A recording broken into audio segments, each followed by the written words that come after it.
Our reflection tonight is Your Awake Heart is Calling You. That's the title. And I thought I'd start with a story that I was reminded of recently. It happened some years back at when I was teaching at Kripalu, a weekend on awakening loving presence. And one evening we were exploring getting into a real deep place of inner listening. And I had arranged to have my husband, Jonathan, play the flute, so we were going to get into a real quiet place and then listen to the flute music. And so we did a meditation, and the room became very, very still. And then all of a sudden, a woman's cell phone went off, as has happened, and it was the Yellow Rose of Texas, you know it. And so all of a sudden, this thing's blaring. She panics, so she tries to grab her phone out of her bag, but by mistake she hit the speakerphone. So you hear this voice going, "Mom?" She's trying to grab her phone. "Mom, is that you?" So she's trying to get out of the room because she was up front, and you hear this voice going, "Mom, speak to me, Mom. Are you okay, Mom?" She was so embarrassed, she left the room. And what really struck me about it, and when she came back, this is a person who's kind of new to the practice and so on. She told me what happened, how many people came to her afterwards and said, "Oh, that kind of thing, when that happens to me, it's terrible," and kind of gave her a hug. And she got brought back into the community by people saying, "Hey, I know what it's like." It's such deep conditioning to feel separate and that something's wrong with us, to feel separate and then to forget how other people are feeling when things go on for them. We kind of forget the subjective realness of people and what they're experiencing. And there's this, to me, magical question, which is, what's it like for you right now? What is life like for you? And what is it like? We have this capacity, these mirror neurons and a lot more in our brain, to extend our perceptiveness and really feel with. And yet we, depending on our degree of stress, forget that question. So we forget if somebody has a disability, what is it like for you? Or somebody's partner just after 20 years just suddenly said, "Hey, this is over. We're ending a relationship." What's it like in those moments for that person? Or for the person right now in the beginning of 2017 who's an immigrant and is unsure of their status. Or the African American applying for a job in this white dominant business. What's it like for you? What is this like for you? So we forget. And as I mentioned, we have this capacity for actually training and remembering more and more to really sense subjective realness. So there's a story that I heard a long, long time ago that to me captures this with a Sikh master who gives his two most devoted disciples each a chicken. And he says, "Go where no one can see and kill the chicken." So one goes behind a shed and picks up an axe and chops off the chicken's head. And the other wanders around for hours, and he returns back with the chicken alive. And the master said, "What happened?" And his response was, "I can't find a place to kill the chicken where no one can see me. Everywhere I go, the chicken sees." So to him, the chicken was real and conscious and felt pain. And as we deepen our awareness of our own vulnerable being, as we have that courage to contact the realness of our own vulnerability, what happens is more and more other humans become real. That is the process. Others care about their lives. They want to stay alive. They want to be happy. So I've always been taken by this story, and particularly I'm taken by it right now when so many feel this dismay. Like the message of the story is all life matters, all life is precious. And just, it's so in our atmosphere, this dismay that in a way, society-wise, we're regressing, and that there's a sense that we're reverting more in the direct mentality, or some are the real humans and matter, but others don't matter. Not to mention other humans, other species, and the earth. So in this reflection, I'd like to explore the two major poles on our psyche, and one from our evolutionary past, that kind of regression into a fight, flight, freeze mentality that's fear-based and blocks off others, caring for others. And then this calling of loving awareness to increasingly manifest. And we're here, and we just have celebrated Martin Luther King, and that, to me, the quote that just this year just rung out so loud was, "I've decided to stick with love. Hate is too great a burden to bear." We just have to keep re-choosing love. So we've got these two poles on us, and to speak to the first pole, the kind of regressive pole, and it's in everybody's psyche, everybody's nervous system, and the more we're stressed, the more our particular conditions are such that life feels unsafe, the more we get pulled in that direction. It's not because there's a bad person, it's just life feels very unsafe. So the emergence of early humans, this is, through human history, the early emergence, survival depended on this tight affiliation with small groups.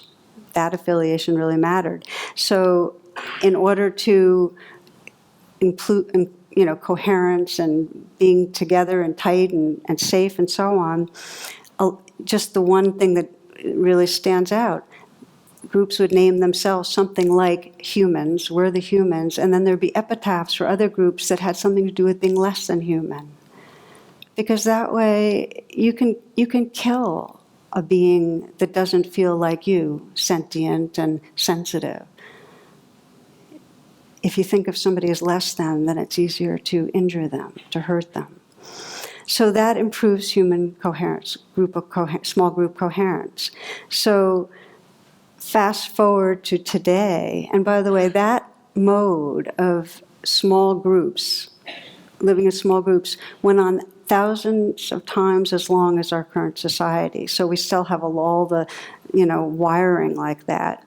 So we still are pulled from the survival strategies of the past to, create hierarchies and to make others bad and less than and wrong, and to dominate, that kind of mean-spiritedness that comes from that deep core sense of threat, to pump up ourselves, or it can take the form of being numb, automatic, cut off. So this is what Einstein was talking about the optical delusion of separateness.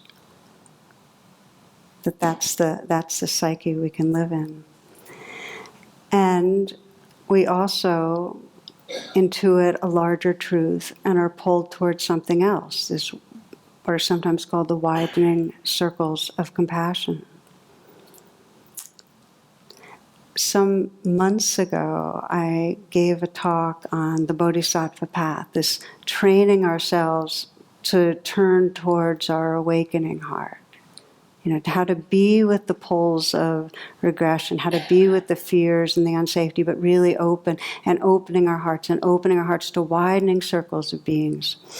And so I talked to a friend from our community here in DC, and she said, I know I love my family and friends, and I know I care about the larger community on some level, but it also feels like pretense because my heart doesn't feel like it cares. It's more like an idea. And she felt, and this was a confession. And this is a person that actually most people think of as having a very big heart, and she's an activist. And here she's saying, I know on some level, abstractly, that I love people, but I don't feel like I care. In fact, I'm more aware of comparing myself. I'm more aware of feeling jealous. I'm more aware of judging. I'm more aware of feeling undeserving. And I'm more aware of self-hate than I am of actually, in a visceral way, caring about anybody. So that felt important. I wanted to bring that in here because I think a lot of people feel like that the word love gets tossed around, but it's hard to admit how many moments we're caught in some mental prison that's really those pulls from our evolutionary past that are keeping us feeling separate, not okay, comparing to others, not enough, and not really in that place where we sense a sentience in other beings and how other people are real and that connection's going on. That happens a lot.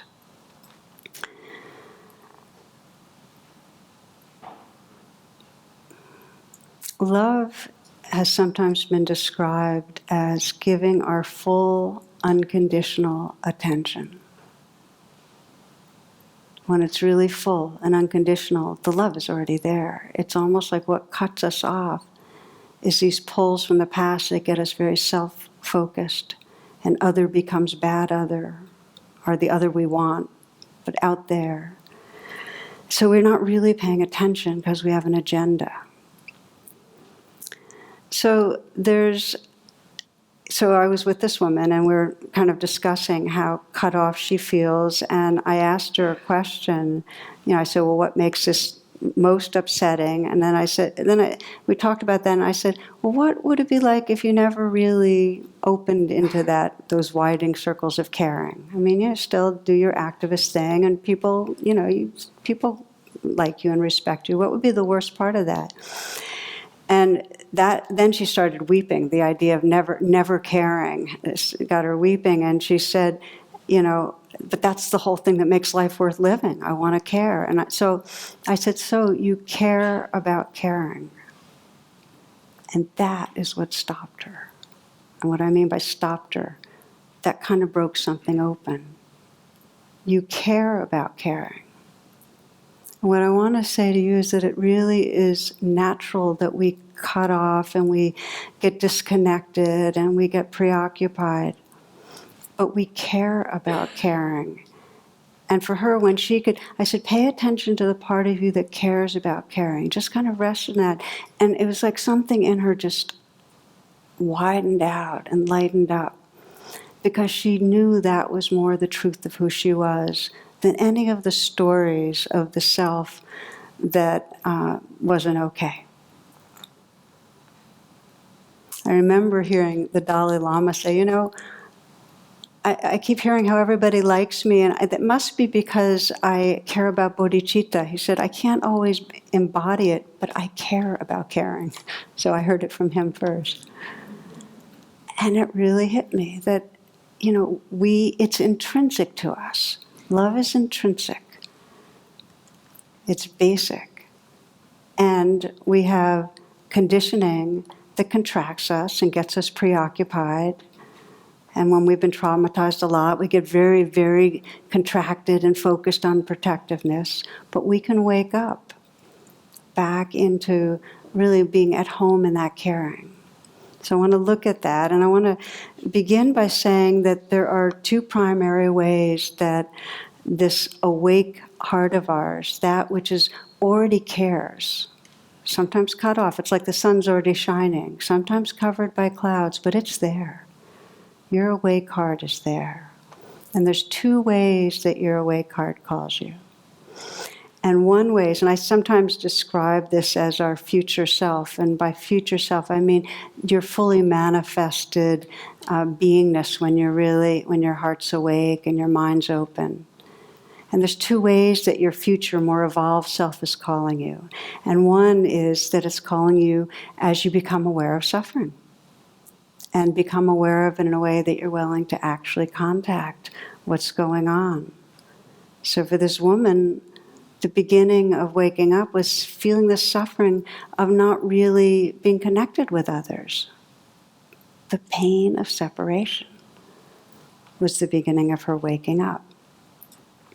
So it's like being in a cocoon, and it starts, as you start to evolve, the cocoon is too small, and it's the pain of that contracted place you're living, the limiting beliefs, the beliefs that you're falling short, the sense that others out there, the fear of other. that contraction starts waking us up. The other way that our future self, our evolved heart, is calling us is by a quality of longing, of a sense of resonance with beauty, a sense of awe, of wonder. It's the what we love calls us. And we all experience that. It happens sometimes when we're laughing with each other and playful, and all of a sudden there's a sense of, oh, it can be like this. You know what I mean? It's like all of a sudden you realize, oh, we can lighten up and just be in the field together. We are together, you know. And it happens at times when we're crying together, when we're grieving.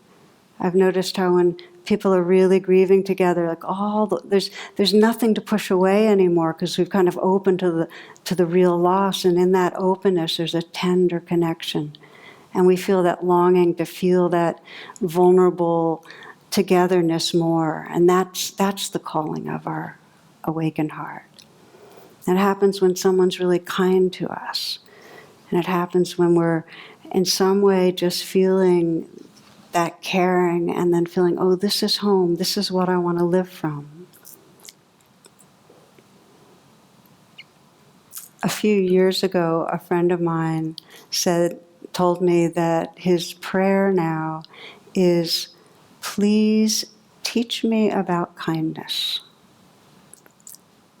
He said that his heart, he felt most true to his heart, most sincere when he was making that prayer. And since then, I've adopted it because it's so beautiful. It has both a sense with it of humility, but of really inhabiting what I care about. So that feels like the awake heart calling. Please teach me about kindness, or any prayer in any words that have to do with really inhabiting our hearts. I recently taught with Anam Thubten, who's a Tibetan teacher and friend, and he has a book that is now out, and I read in one chapter. He says that if we really want to awaken our hearts, he says the trick is to love humanity. He says it's very easy to love nature. Nature's beautiful, and you can love nature, but humans, it's really, it's hard. And it's really true that, and he doesn't mean love humanity abstractly. He means really open to the imperfect, vulnerable shapes and forms of this life force as they come in the human, and just love ourselves and each other into healing. Really love each other. So how do we listen to the call? We sense it, that there's not one of you listening that hasn't sensed that pain of separation, that doesn't know about loneliness or grief or fear and feeling separate. And there's not one of us that hasn't felt that longing to love without holding back. It always happens when I tell this story to myself even. So how do we listen to the call? And because it's not about acting in a particular way. It's not about in some way being good and cooperating and outwardly acting generous and so on. We get very caught in the expectation of how we should be, to be open-hearted. And it's taught through the different religions of how to behave. Somebody sent me this teaching children in church school. And one 3-year-old boy was urged to do his prayer, and here's his prayer. He said, "Our Father, who does art in heaven, Harold is his name, amen." Another one was overheard praying, "Lord, if you can't make me a better boy, don't worry about it. I'm having a real good time as I am." After the christening of his baby brother in church, Jason sobbed all the way home in the back seat of the car. His father asked him 3 times what was wrong. Finally, the boy replied, "Well, the preacher said he wanted us brought up in a Christian home, but I said I wanted to stay with you guys."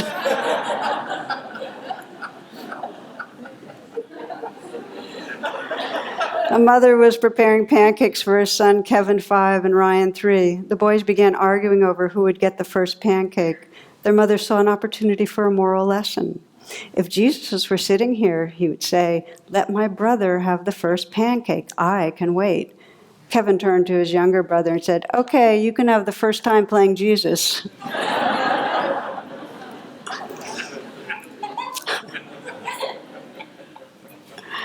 So the pathway to inhabiting our awake heart, to turning towards our awake heart, starts with what I sometimes call the U-turn, which is when we're in pain, we tend to be blaming ourselves or blaming others, are caught in a story of what's going on, or a story of how to fix it. It's like being at a movie and we're kind of looking at all of that. It's a reactivity to the pain. We're trying to get away. And the U-turn is a willingness to, instead of look out at the screen, in other words, be lost in those stories and the reactivity, to come back and be willing with gentleness and kindness and clarity to touch the vulnerability that we're feeling directly in our body. That's the beginning of listening to the call, is coming home to touch what's right here. So it means that in some way, if you've been set off and you're afraid of something that's coming up around the corner where you have to perform or you have to do well, or you're afraid of someone's criticism, instead of staying in the story on the movie screen, you come around and say, and breathe with and just feel the rawness that's there. And in that presence with, you begin to open and sense that you are the presence. You are that awareness. You are that gentleness. And it shifts your sense of who you are. It also lets you be more present with, more compassionate towards anyone else that's having a challenge. This is what wakes up our mirror neurons. The second part of training is to pay deeper attention to others. What's it like to be you? What's it like to be you? You know, it's so easy in our current culture with the billions of words that come at us on a screen to not really pause enough to feel into the suffering that we're hearing about. In fact, I'd say it's really rare to get close in and really let our hearts be tenderized. And unless we care, we won't respond. So what helps us to care? I was just with a few friends right before class and remembering, many of you will remember this, the most dramatic example I can think of, the entire world pausing and being touched, was a year and a half ago when Alan Kurdi, that little boy who was drowned, the Syrian boy, his family was trying to get from Syria to Greece, and that picture went viral. And I almost don't know anyone that in some way didn't actually feel that, so that it made them really care. How come that doesn't happen more, and how can it happen more? His father said, "Now I don't want anything, even if you give me all the countries in the world to move into. I don't want them. My kids were the most beautiful children in the world. They are all gone now. We want the whole world to see this. Let this be the last." But it won't be the last unless we pay attention. So again, we're talking about how do we listen to the call? How do we intentionally pay attention? It's like we have to decide to pay attention.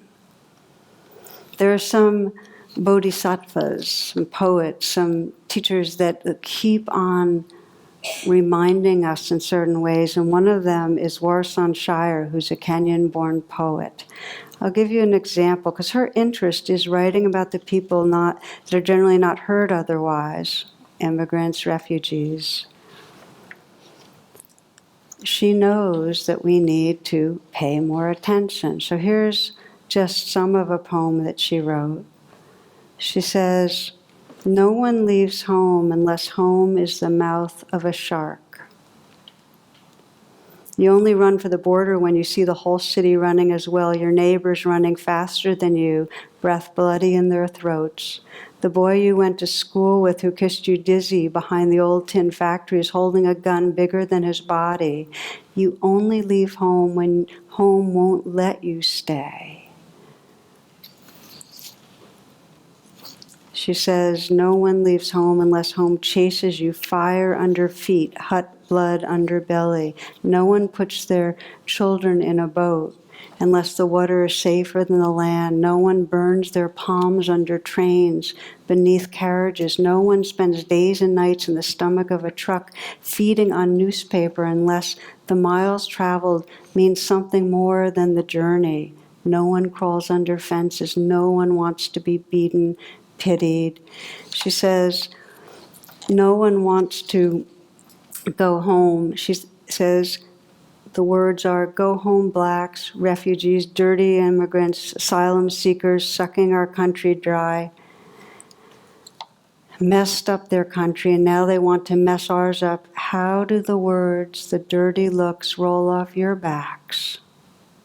Maybe because the blow is softer than a limb torn off, or the words are more tender, or the insults are easier to swallow than rubble, than bone, than your child body in pieces.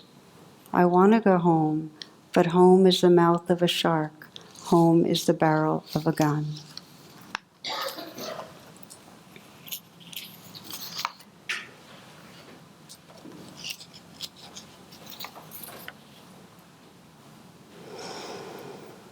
So I wanted to take time with that poem because I read it and put it down and couldn't do much for a while.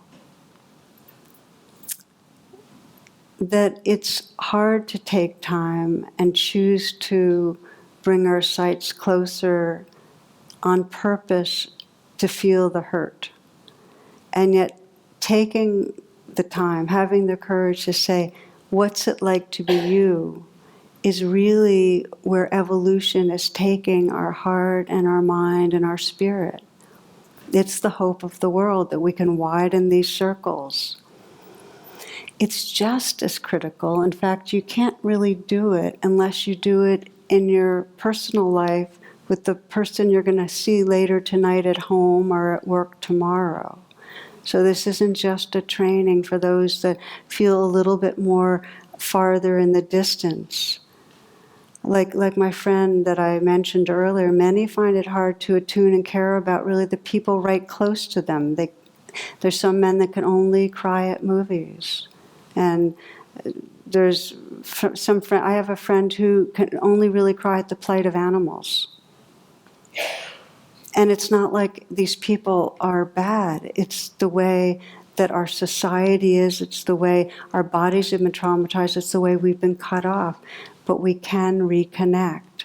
So the training starts with what you can relate to or what you can connect to most easily. I have one friend who's started a nonprofit called Nature Connection. And what they do is they bring animals and parts of nature to people that can't get there, to kids that are in institutions, to people that are in old age homes where they can't get out. And they actually bring rocks and plants and different kinds of animals. And so one story, just to share with you, she described one afternoon, there's a young boy who had been in a program for 3 years, and he'd refused to speak with therapists, teachers, classmates.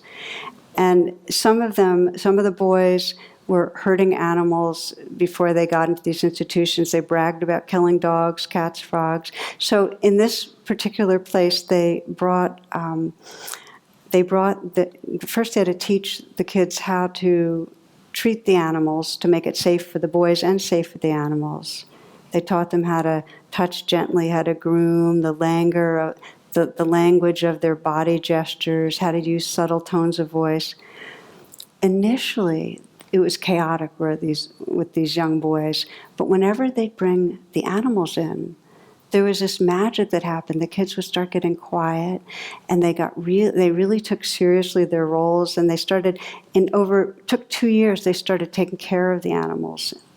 And one boy described his change. He says, now I don't hurt animals. Now I try and I help them. And the animals come to me as if they know I'm not going to hurt them. I think they sense the way my attitude is. We can train ourselves and each other to deepen our attention. So I'd like to just take a moment. We're going to pause here. And the practice that I love the most, it's a Tibetan practice called Tonglen.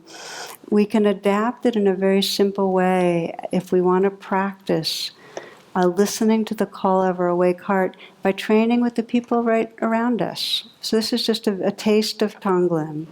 You might close your eyes and take a few moments to sit still and relax and breathe.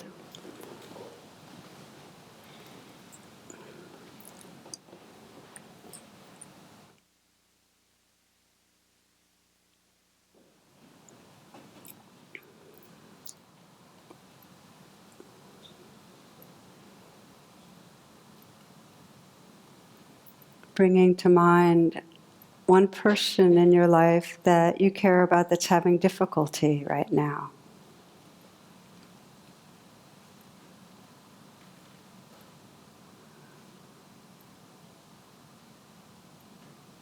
And sense what you're aware of that's going on, what they're dealing with, and what your habitual way of regarding this is. How much do you spend a lot of time tuning in, or do you have some ideas about what's going on? Does your mind kind of flash to a certain way that that person is when they're having difficulty?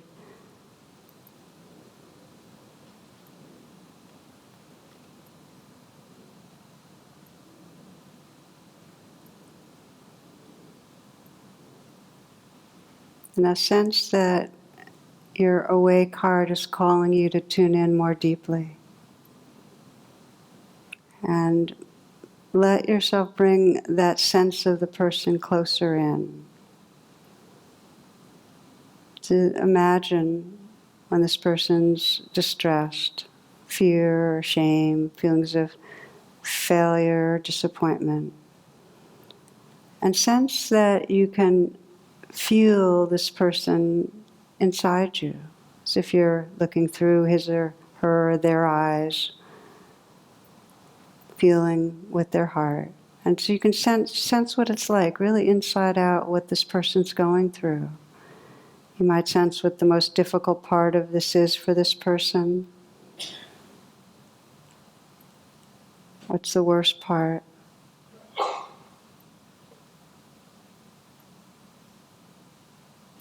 And what is it they're believing that's limiting about themselves or the world?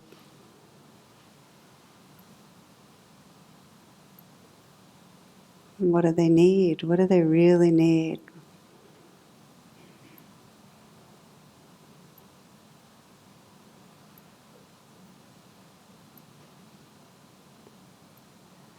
And in the formal practice, the breath can be a support. You can breathe in and feel that with the in-breath, you're just really gently but fully contacting the experience of this person. You're letting yourself touch it.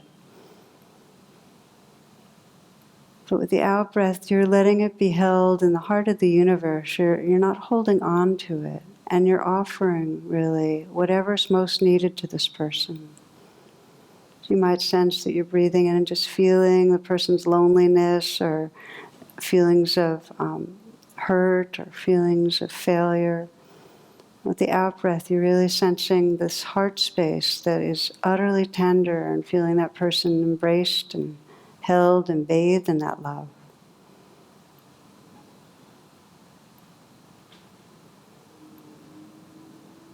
It's called taking in and giving out.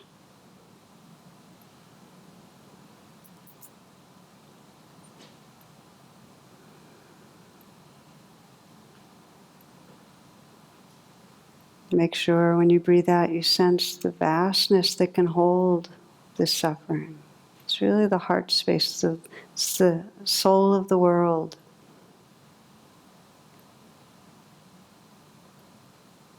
So you're not holding on to it, but you're letting yourself be touched by it.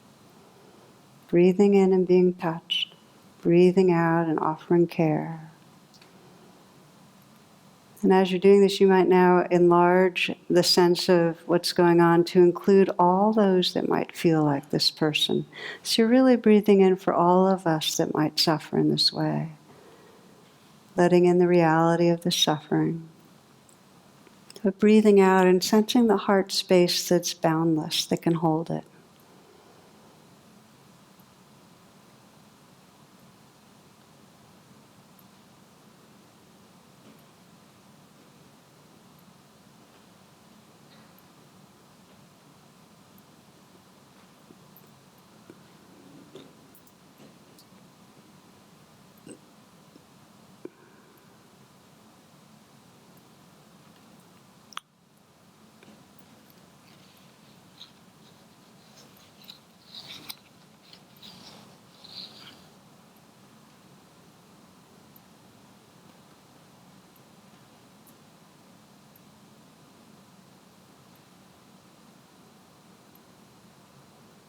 And you can take a few full breaths now, and we'll move forward. And if you like being with your eyes closed, that's fine, or opening your eyes.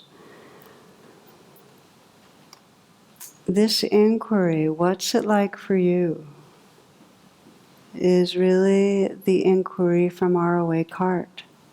This willingness to touch what's going on. But it's also our awake heart that has the space. If you think you're an individual, separate self taking in the suffering of the world, it's going to feel overwhelming. You'll feel flooded. And so many people, when they learn about Tonglen, ask me, but Tara, I'm thin-skinned already. I'm affected by everything. Why would I want to breathe in the suffering of the world? And if you feel like you're this container of a separate self that's kind of breathing in the universe's wounds, it's just not going to work. But if you imagine yourself as a flow-through, that you're breathing in to be touched, and you're breathing out, and you're sensing the whole space, heart space of the world holding, then you belong to that heart space. It's through Tonglen that you actually inhabit your awake heart. And science has shown that they've hooked up these monks to, brain scanners, and have found that the practice of compassion actually makes us happy. It's a profound happiness. It's the happiness of realizing who we really are. That beingness that has a heart that includes all beings. So we widen the circles. This is, again, how do we respond to the call of our awake heart? Well, we are willing to touch the pain, the suffering, and we remember what we love. We offer care. And this happens in truly intimate friendships and partnerships, and it can happen in our wider society. I think for me, perhaps the best, there's dialogues going on, there's reconciliation going on, different formats, really all over the globe.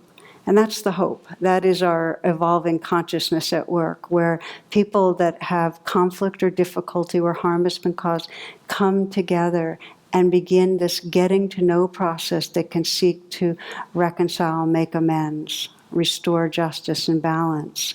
I'll share one story that struck me that I'm imagining some of you might have read, because this was in the Washington Post. This was last week, describing two young men. They were arguing and they left a bar, and one man, Timothy, killed the other, Joshua. Joshua was unarmed. Timothy went to jail, and 5 years later, through a restorative justice program the Department of Corrections was running, a meeting was arranged between Miss Berquist, who was Joshua's mother, and Timothy, her son's killer.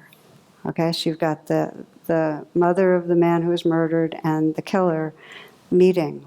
So what I wanted to do was read to you a little bit of their conversation, because to me, this is what happens when we're willing to step in closer and pay deeper attention.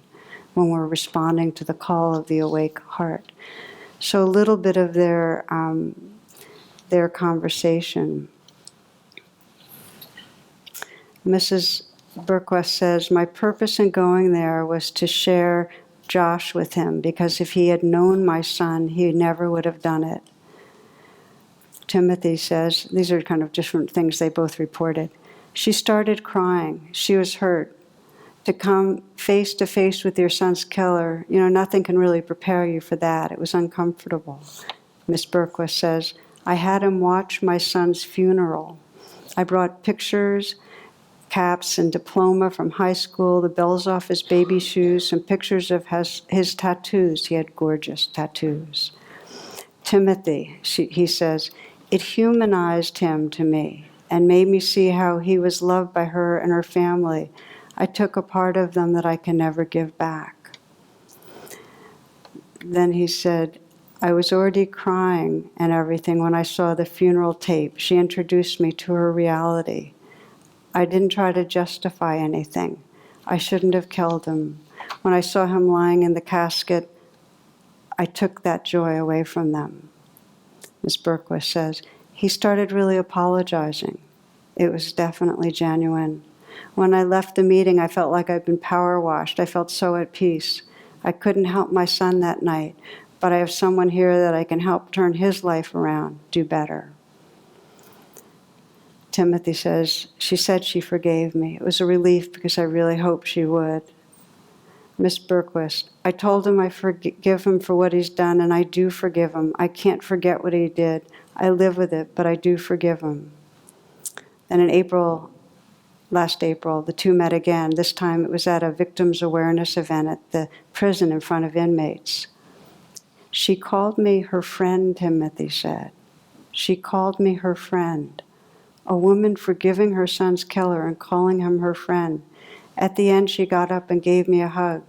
You just don't see that too often.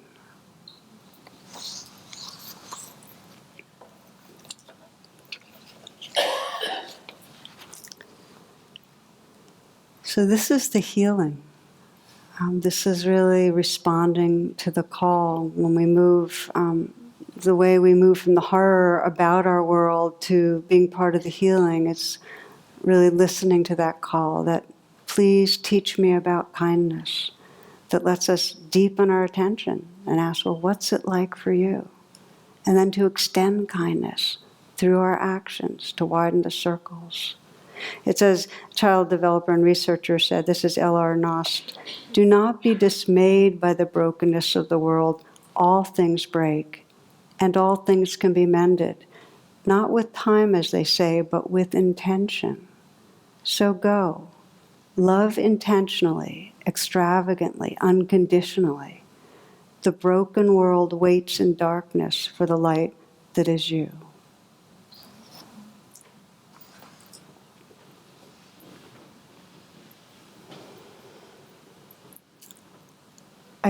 I sometimes frame it as a trance that we're all evolving or awakening out of. And there's going to keep on being pulls of forgetting for every one of us. It's not our fault. Pulls where we move around the world feeling like my friend did, that we're acting like we're caring, but we're not. That there's a lot of self-centeredness or judgment. And there's going to be that part of us that has that kind of a prayer, like, please teach me about kindness, that cares about caring. They're both there.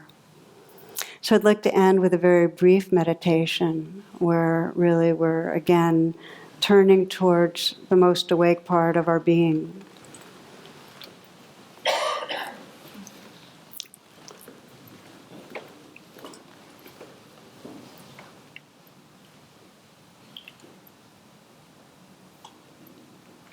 We begin this meditation with the words of Stephen Levine.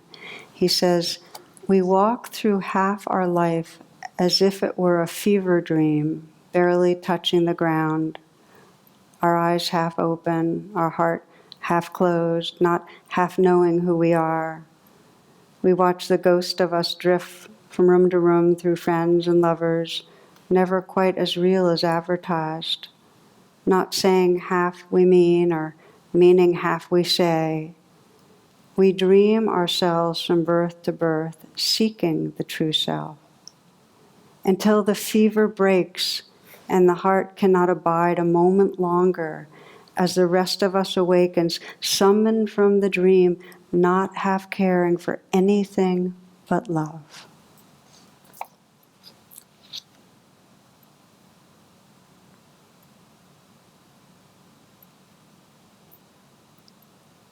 So we begin this closing meditation by sensing what the words are in your heart right now, the most awake part of your heart, that are calling you to love.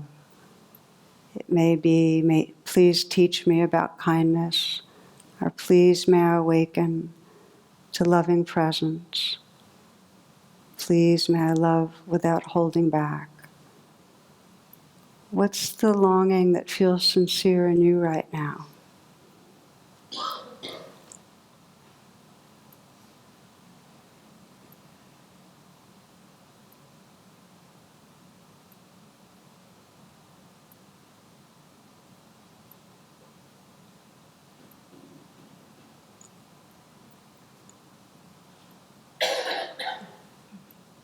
And from that place of sincerity and longing, bringing to mind someone who you care about, that you'd like to be more awake with, that you'd like your loving to be more awake with, you'd like to remember more.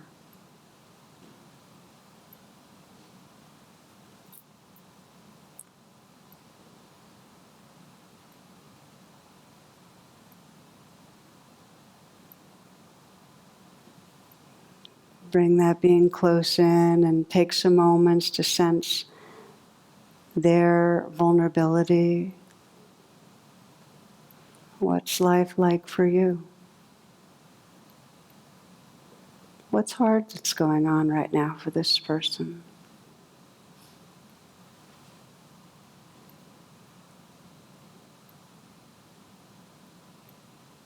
What do they need?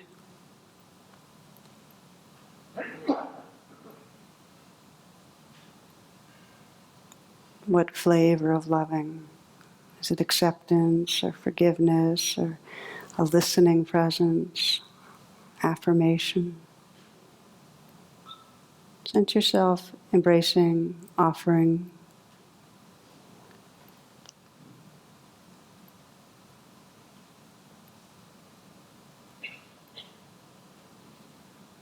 And seeing past the mask of all conditioning, seeing the goodness, what you cherish about this being. As Thomas Merton says, the secret beauty, how it shines through this particular person, in their humor, their brightness, the way they show love.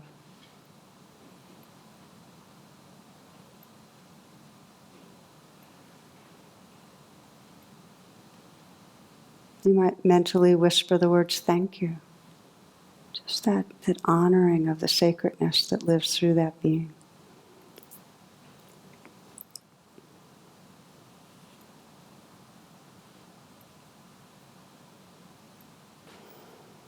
And then bringing to mind someone else that you don't know as well, that may seem different to you, someone that's in your circle, in your life, that you don't know so well. And in some ways is different enough that you're not that familiar.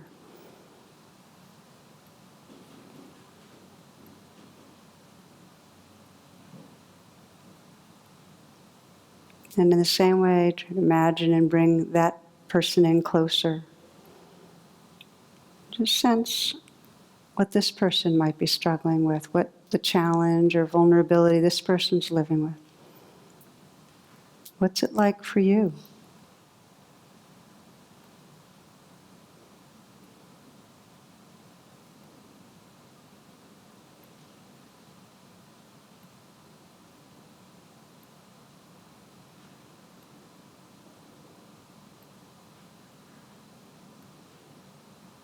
What this person might need, what kind of loving expression, smile or touch, kind word, might help this person feel more belonging, more at ease.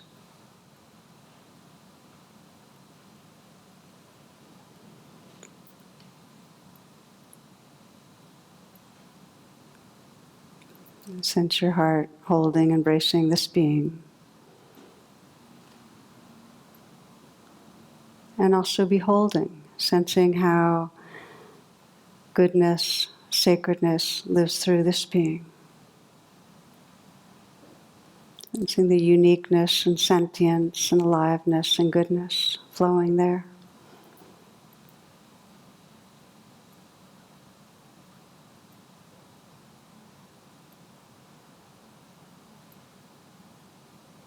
And again, a thank you, or it could be a namaste, or some honoring of the secret beauty.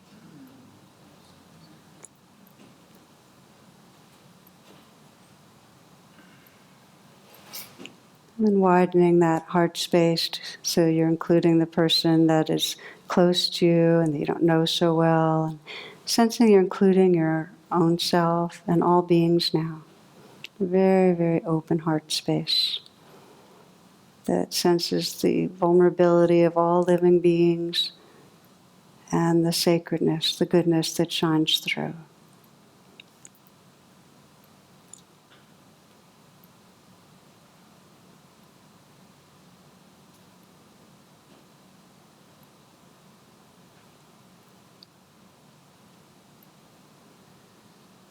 We walk through half our life as if it were a fever dream, until the fever breaks and the heart cannot abide a moment longer as the rest of us awakens, summoned from the dream, not half caring for anything but love.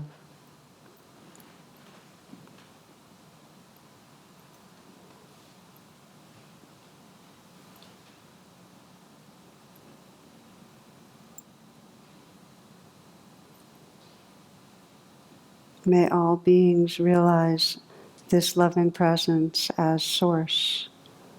May we live from loving presence. May all beings awaken and be free. Namaste and thank you.